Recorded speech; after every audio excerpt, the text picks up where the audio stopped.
What's the first time you went to Hawaii? Each year? 1980. 1980. All right, you know. And how was the feeling in the 80s? Different. Well, the Australians, they weren't liked. They didn't like it? Ian Kent. Hey, before we go anywhere, I want to... When you were staying in that house at Camiland... Oh, you want that story? I heard that... I heard that they kept eating all your food, huh? Yeah. They go, hey, this is the Brazilian, let's eat his food. I have a story that I never talked before. That's a good one. It's a good story. I was in Hawaii. I live Peter Townley, world champ 1976. Mark Warren come to the president of Quicksilver, and Ian Kerr come to be president of ISP now. And was a great house. And everybody this time in 72, we live in front of Camiland. It was a supermarket that we have just next door at Sunset, you know. And then we have a refrigerator, and everybody have your shelf, you know. And everybody eat my food, you know, and say, fuck, I don't have no money, and people eating my food. I'm going to get the stealer, you know. I'm going to get, who is the guy? Who's the Australia or Peruvian or South Africa eating my food? I have a good thing to do it, you know? So watch out. I'm a bad boy. Don't take me by this action. Then I get the milk, you know, in the supermarket, make a little hole, and I piss on the milk, you know? And the milk come bad, you know? And then I put in the refrigerator, and I find out who's the crazy motherfucker who drink my milk. And then come a guy, fucking what is happening here? The guy very mad, but I stay quiet because the guy was so big. I was a small Brazilian, so I caught him. So after that, nobody eat my food anymore. You like this? I love that That's story. a good story, yeah? That's a great story, and it just speaks to the time where you can play a joke on your friends like that. Because when you live in a same house, that house was in Camiland, in front of a Camiland supermarket. Don't have this supermarket anymore. No. And nobody have money, you know. I mean, we go with a very tight money, you know, live in an old house, and everybody wants to be strong in the house, you know, like was a big competition in the water and outside the water too, right? Yeah. They're trying to sneak sneaky on you, but they didn't know who they picked for the fight, huh? Yeah, the Portuguese small guy, but they're going to get it, you know, somehow, you know. Tell me something. How long you live in Hawaii? You live in Hawaii for 4 years? For a long time, I would do like an endless winter.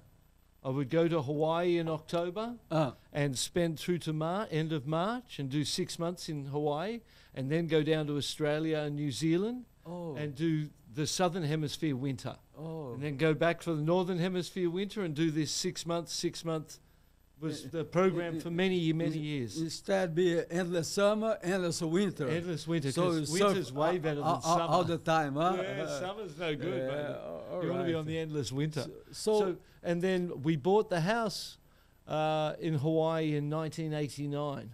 Oh, that's great. Yeah, so I knew I was always coming back. I loved the place so much, and I thought, you know what, let's buy it. With Aaron Chang, we went halves together first. Aaron Chang, the great photographer. The photographer.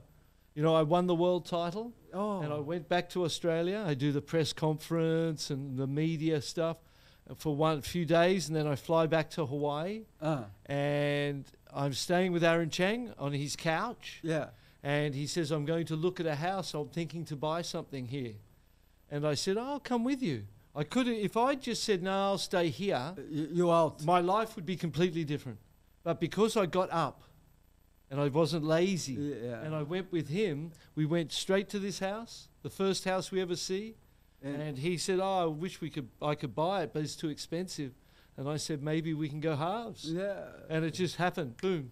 No planning, nothing deliberate. Those are the great things in life. Just right place, right time, huh? So now we moved in. We've been living there full time for 4 years. 4 years. Yeah, a little more maybe. That's great, because especially the land in Hawaii is very expensive. I have a lot of friends, local guys who would like to have a house, but the price of the land and the house grow up so much they cannot afford to buy with a regular job. Huh? Yeah, and it's the same in Hawaii, and that I saw in Australia. Same thing. Same thing. At where I grew up at Whale Beach, at Palm Beach, on the far northern beaches of Sydney, the property there now is millions of dollars. And a kid cannot get a job to buy a house worth millions of dollars. Yeah, impossible. And so the families end up, they can't say no to the price too, because the price is so good. Yeah, you have to say yes. Yeah. So they take the money and they go to somewhere else. You know, like you said, Mililani, Wailua, Ever Beach. Go farther down because North Shore too expensive. It's too expensive, and that happened in Sydney, where I lived, and now it's happening North Shore. So I watched this happen in places all around the world.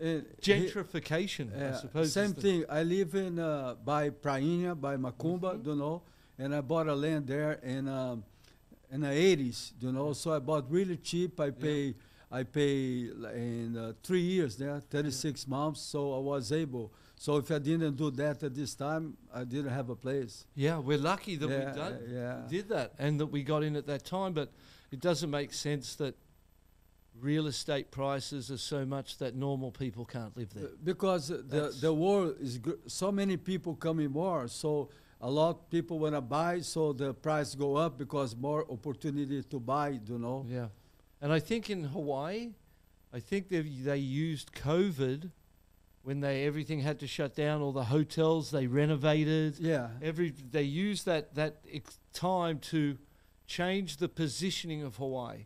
Hawaii used to be somewhere where everyone could go on a holiday. Yeah. But now they are quickly turning it into somewhere for the rich and famous. Yeah. And who can afford $800 a night. I think Turtle Bay went from $200 to $600 or $800 a night just through COVID. And it's a repositioning of Hawaii to a different audience. Yeah, yeah. But it's not, it's not very fair. It doesn't seem real. Difficult, no?